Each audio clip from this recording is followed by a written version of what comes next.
Well, hi, and welcome back to Proven Principles. My name is Jeff Kamagami, and we're going to talk about the numbers some more.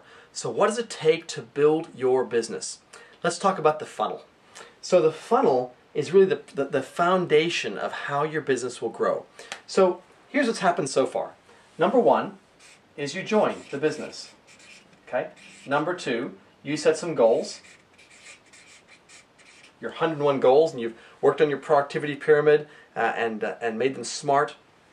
Number three, you're going to make a list. And we talked a bit about in that first episode about looking for people who are 10s, 9s, 8s, 7s, 6s and above, and trying to not to talk to the negative people because they're really going to drag you down. So we talked about making a list. Okay? And I highly recommend that you make a nice big list. Now, the starter is the average person. Now, this is amazing to me, and I've really blew me away. But did you know the average person by age 40 knows over 2,000 people on a first-name basis? Now, I'm not talking about these are your best buddies, but you know the guy down at the checkout where you do your grocery shopping. You know the guy at the gas station you've seen. You know the people, you know your insurance broker, your lawyer, the real estate agents that you dealt with to buy your house. You know the guy who sold you your car. You know the people you worked with, all the people you went to school with. There's your family and extended family. And listen, I'm going to tell you, there's a lot of people you know. If you just go to your Facebook, the average person has 500 or 600 friends on Facebook. Go to your address book in your phone. You might have 200, 300, 400, 500, 600 contacts there. You'll be surprised how many people you actually know. So I'm not going to ask you to make a list of hundreds and thousands of people because that's unrealistic. But I would recommend that to start out with, you work on what's called your top 20. Who are the key people that you could talk to? Who are those, 10s and 9s, 8s and 7s, the people who are really motivated? And then you actually build up a list over a period of a few weeks of what's called this 200 list. Okay? And 200 is a magic number, and the reason we use 200 is because if you work the numbers, the business works. If you only put a small number of people in that funnel, then I'm going to promise you this is going to be torture for you, and it's not going to work. So you have to go through numbers to get success. Why would I suggest you talk to people you know or have a relatedness with first? Well, it's simple. They trust you already. There's a relationship already. And you know what? You can muck it up a bit, you could practice on them, and it's okay, they know you. So before you start talking to people you don't know, I'd really recommend that you spend some time talking to people you do know first. And let's face it, you'd rather have a great business with the positive, motivated friends you have in your life, people you know and want to be around, rather than total strangers. So it's going to look something like this. And you know what? There's no perfect recipe here. If you've had great success in business already in your life, maybe you're 40, 50 years old and you've been successful, then you might have to talk to less people to have the same success as someone who's maybe in their 20s or 30s who hasn't had that business experience yet. Myself, I was in my 20s when I started this business. I didn't have a great circle of influence. I didn't have lots of go-getter people around me. So I had to talk to more numbers to become successful. So some of you will be like me that have to start and build up a circle of influence. And some of you will already have great circles of influence. It doesn't matter. All of you can be successful. So it might look something like this. Perhaps if you call those people and you ask them a question. Now there's lots of questions you could ask, and there'll be some great how to invite tips in, yes, you guessed it, a further video on Proven Principles. Make sure you tune into that. It's really important. But the question I like to ask is, are you open? Are you open to looking at something? Are you open to new possibilities? Let's catch up for coffee. Are you open to looking at something? It's a real simple thing to ask. And there's many, many other things you can ask, but let's go with that for right now. So if you ask 200 people, are you open? You're probably going to find half of them, 100, say yes. And you're probably going to find 100 of them, half of them, say no. Now, I'm going to tell you a little secret here. I have made millions of dollars from the no's. Actually, all of my best contacts, my best people on my whole team came from people I didn't know. But people I did know who said no to me referred them.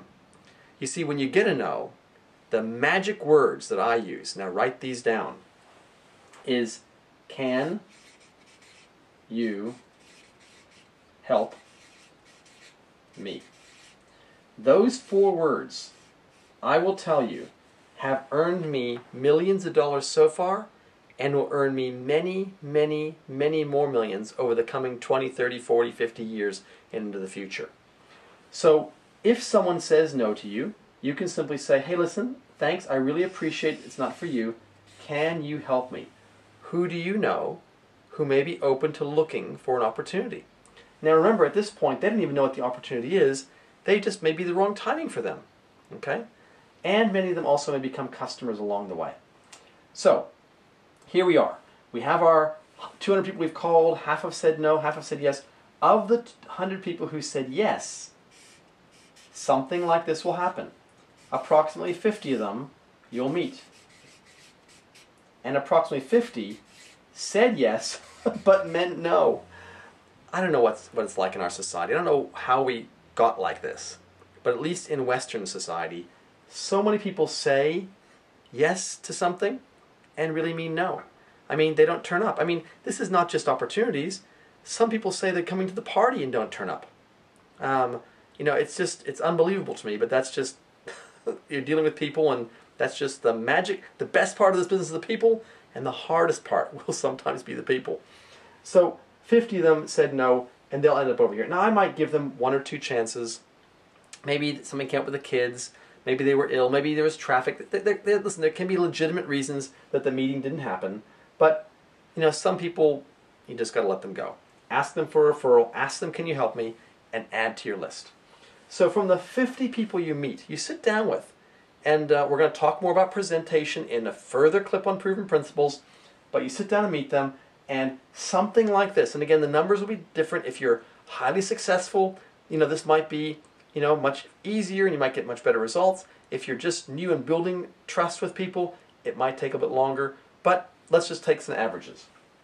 So something like 4 to 6 of those people will go, wow, I'm excited. They can see an opportunity, they can see a revolutionary product, a system, they can see a track to follow with little risk, and they go, wow, I want to join. Okay? You're going to find probably something like 10 of those people or so who go, I want to use this product. And I may look at the business later, but this product sounds great. And then you're going to find something like, I don't know, little arrows here, let's say 20 to 30 of those people, okay? So what's that, 30, 40, you know, 25 to 30 of those people who you sit down with and you've had a presentation, they say, let me think about it. Okay? Now, I don't know where you're at in the business right now. I'm sure you've just recently enrolled. Some of you may be looking at this as guests for the first time to kind of see what the whole business is about before you join. But here's the bottom line, as honest as I can tell you. I used to have people all the time tell me, well, listen, this sounds really great. Let me think about it. Let me talk to my wife. Let me talk to my husband. Give me some time. And what I thought was initially was, wow, I've got like, you know, all these people who are interested, and I better slow down. I better not talk to any more people right now because I've got so many people right now in my pipeline that, you know, I don't want to overwhelm myself, and I want to have enough time to spend with each person. So I would stop inviting people to talk to and meet, and I would think I've got a whole lot of fish in the bucket, right? I've got a whole lot of fish on the line. And what I found was, and you will find this too, that when people say think about it, what they really mean is no. And so what I discovered over time, and a strategy I created, was that when someone tells me think about it now, and these are tips you want to write down, you want to practice this, is that when someone says no, I say to them every single time now, oh, Mike, John, Steve, Sue, whoever I'm talking to, can I be honest with you? Now, when you say, can I be honest with you with someone, what do you think they say back? Well, 100% of the time they go, sure, be honest with me. Yeah, I like honesty.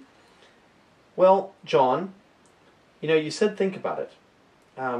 In my experience, when people say think about it, they actually mean no. I just want to be really honest with you. If you want to say no, just tell me no. It's okay. I'm not trying to convince you about this. I'm doing this. I'm excited about this. I'm going to change my life. And I'd love to invite you to come work with me. Together we can do this. We can change our lives together. But if you don't see a possibility here and you want to say no, just tell me no. Otherwise, I'm gonna think you are interested. I'm gonna keep calling you, and it's kind of got weird because you're trying to avoid the question, So I found that a lot of people then just tell me no, and it's great. I can then go back over here to my magic words and tell them, can you help me? Who do you know? So I've got to the no. From the no, I can ask them for a referral, ask them for help, and maybe they'll become a customer, and maybe they'll give me a referral. So that's a great way to take the pressure off and make sure you always have great relationships. You don't ever ruin or destroy or pester people. You just get straight with them. And I found people like it when you're straight with them. Now, I have found that probably a third to half of these people who are saying think about it actually are thinking about it. But they're what's termed fence sitters. They're sitting on the fence. They don't want to make the wrong decision. And so in their mind, they're thinking the pluses and the minuses. They're not sure about this, not sure about that. Maybe they're thinking about money. Maybe money's a bit tight. Maybe they're thinking about time and how will they fit this in. They could be thinking about, who will they talk to. They could be thinking about, their own personal confidence. Could they do this? They're probably looking at you and saying, well, I can see why you're successful. You're really outgoing, but I may not be outgoing. So they have a lot of considerations.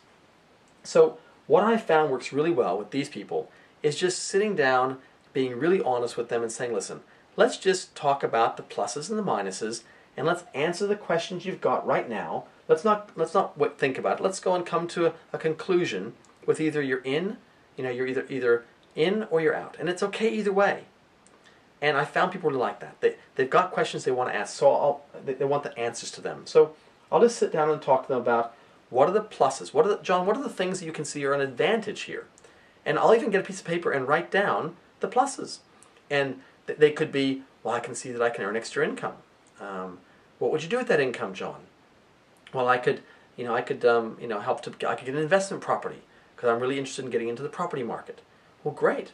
And if you didn't have that extra income, John, would it be easy to get into the investment market? Well, no, we've been saving, but it just seems like there's never enough money to save enough to get that property. Okay, great. So what else could you see as an advantage? Well, I could see that, after some time, if what you're saying is true, I could maybe leave my job and I could, spend more time with my kids and my wife and we could travel more. Well, that's fantastic, John. So if you keep doing your job right now, would you be able to, to do that? And so I go through a number of questions, and we're going to talk, I know, in another video about other objections and the answers to objections. But you just get really clear right now on which things can help people to answer the questions they have, so they can either move to a yes, a wow, or use the product, or move to a no. So I really hope that this has been helpful for you. I hope you really enjoyed this session of Proven Principles. I got to tell you, once you get this, it just gives you freedom. Because, all I got to do is make the calls. You can't affect if someone joins or not.